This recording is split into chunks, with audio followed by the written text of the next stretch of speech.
Once upon a time.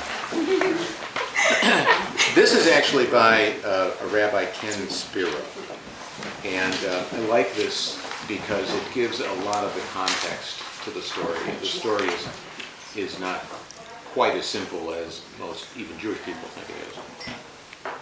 We know the details of the Jewish fight against the Greeks and Hellenism from 2 books of the Maccabees. These chronicles are not included in the Hebrew Bible because the men of the Great Assembly had decided many years earlier what the Hebrew Bible should consist of, and these events occurred much later in time.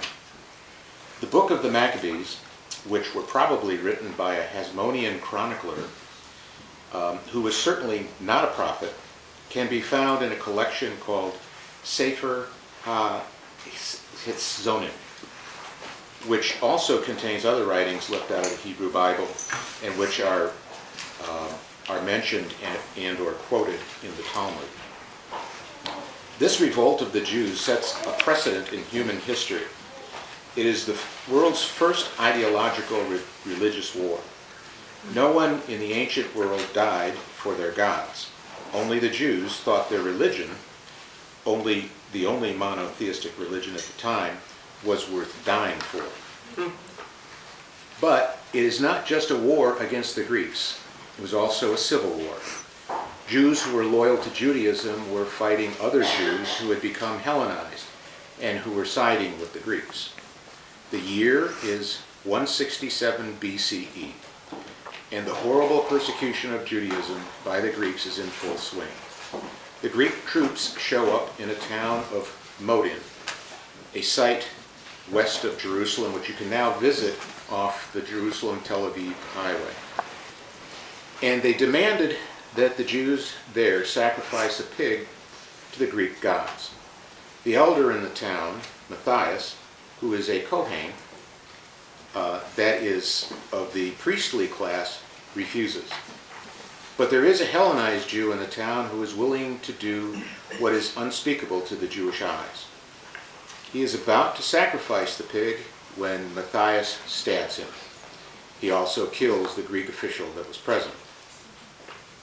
He then turns to the crowd and announces, "Follow me, all of you who are for God's law, and stand by the covenant." 1 Maccabee 2:27. Those who joined Matthias and his 5 sons, Judah, Eleazar, Johann, Yonan, and Simon, head for the hills expecting that the Greeks are coming to wipe out the whole village as a reprisal. In the hills they organize a guerrilla army, led primarily by the oldest son named Judah, nicknamed Maccabee, which means the hammer. Maccabee is also an acronym for Mi Komhiko Belamim Hashem. Translates to, "Who is like you among the powers, O God?" The battle cry for the Jewish people. We don't know exactly how large the Maccabee army was, but even the most optimistic estimates put the number at no more than 12,000.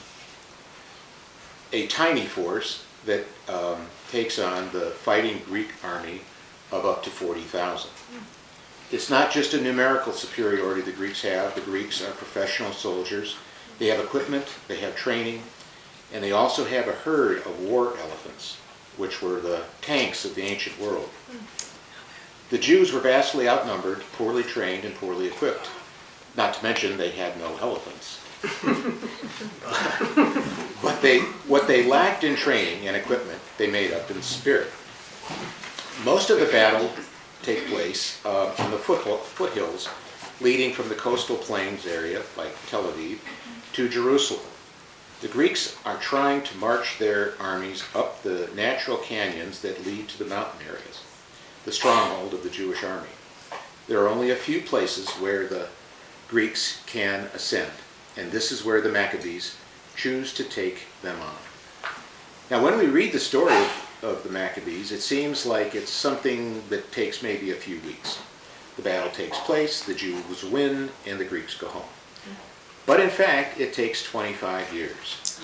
the fighting and a great many casualties on both sides. After the first 3 years, the Jews are able to reconquer Jerusalem, and they find the temple defiled and turned into a pagan sanctuary where pigs are sacrificed on the altar. When they re-entered the temple, the first thing they try to do is light a makeshift menorah, as the real gold one had been melted down by the Greeks. But only one vial of pure lamp oil, which should only last 1 day, with the special seal, is discovered. They used the vial to light the menorah, and miraculously it stayed lit for 8 days, by which time fresh pure oil had been pressed and delivered to the temple. The Maccabees then purify the temple and rededicate it on the 25th of Kislev, which is the date on the Hebrew calendar when we begin to celebrate the 8 days of Hanukkah. The Hebrew word Hanukkah means dedication or inauguration. Hanukkah, one of 2 holidays added to the Jewish calendar by the rabbis, celebrates 2 kinds of miracles: the military victory of vastly outnumbered Jews against the Greeks, and the spiritual victory of Jewish values over those of the Greek. In this spiritual victory, which is symbolized by the lights of Hanukkah, the rededication of the temple does not end the fight, however. Unfortunately, some of the Hellenized Jews are not happy that the Maccabees took over Jerusalem, and they join forces with the Greeks, and the fight continues. It is not until 142 BCE, 25 years later, during the reign of Siklud monarch Demetrius, that the Greeks finally have enough of the fighting, sign a peace treaty with Simon, the last survivor of the 5 sons of Matthias. And in that year, Israel was released from the Gentile yoke. The people began to write on their contracts and agreements in the first year of Simon, the great high priest, general, and leader of the Jews. Thus, Jewish sovereignty over the land of Israel is officially restored.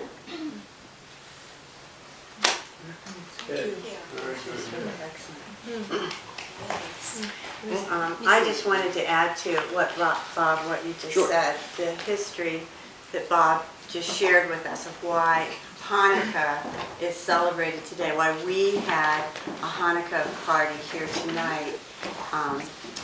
All of these events that occurred were foretold in the Hebrew Scriptures as a warning by God.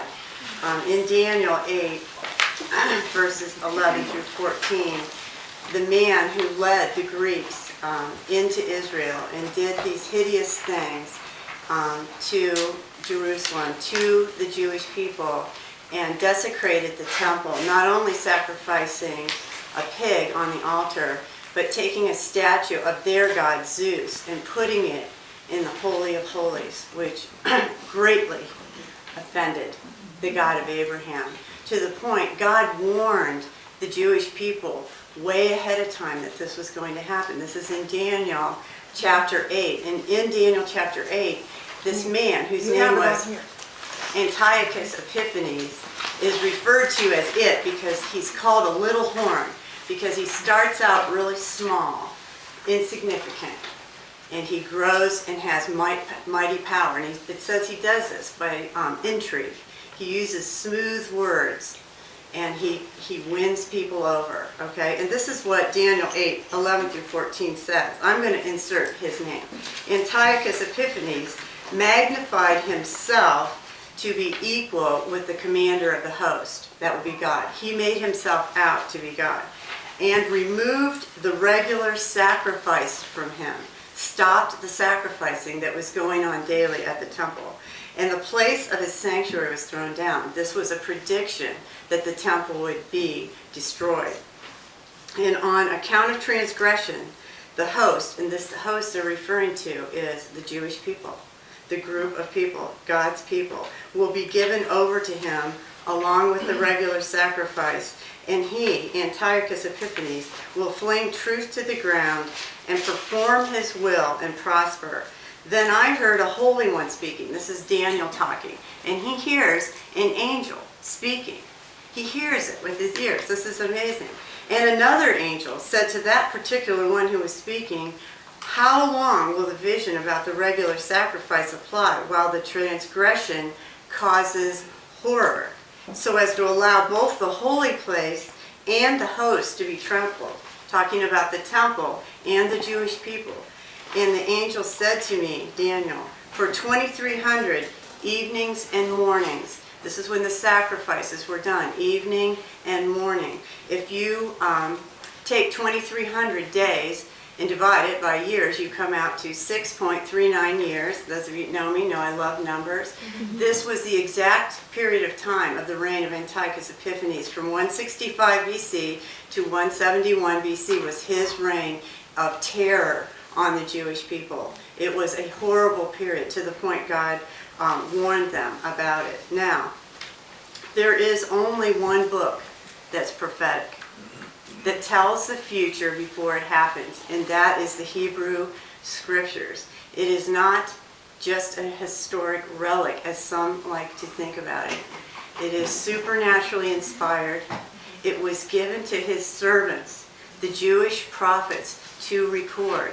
And the reason that God went to this great pain is so that each successive generation who would read these words could come and have a personal encounter with the God of Abraham, Isaac, and Jacob. And that's why such great care was taken. In Daniel, this is chapter 8, verse 26 and 27, the angel Gabriel is sent to Daniel because Daniel receives this vision. He not only heard the angels, he saw what was going to happen and was very upset by it. God sent the angel Gabriel to him to explain the vision, to try to tell him what was going to happen. This is what Gabriel said. And the vision of the evenings and mornings, which has been told, is true. But keep the vision secret, for it pertains to many days in the future. Then I, Daniel, was exhausted and sick for days. I got up again and carried on the king's business. That was his job. But I was astounded at the vision, and there was none to explain it. You see, Daniel was clearly told by Gabriel that this was for many days in the future. And as a matter of fact, Daniel lived in the 500s BC. That's when Daniel lived. This was almost 400 years before Antiochus Epiphanes would come, that this was recorded down for us. Now, in Amos 3:7, God had recorded for us, surely the Lord God does nothing unless he reveals his secret counsel to his servants, the prophets. God told us that he was going to tell us things ahead of time through the prophets. These were all the Jewish prophets that did this. Now, in our lifetime, we have had this fact confirmed because we have the discovery of the Dead Sea Scrolls in 1947. Every Hebrew book of the Hebrew Scriptures was found in the Dead Sea Scrolls. Every single one. Most of the books, multiple copies, with the exception of the book of Esther. That's the only book that was not found in there. The copies that were found in the Dead Sea Scrolls, people do not understand, predated the existing copies of the Hebrew Scriptures by 1,000 years. That was what was so, it's called the greatest archaeological find of the 20th century.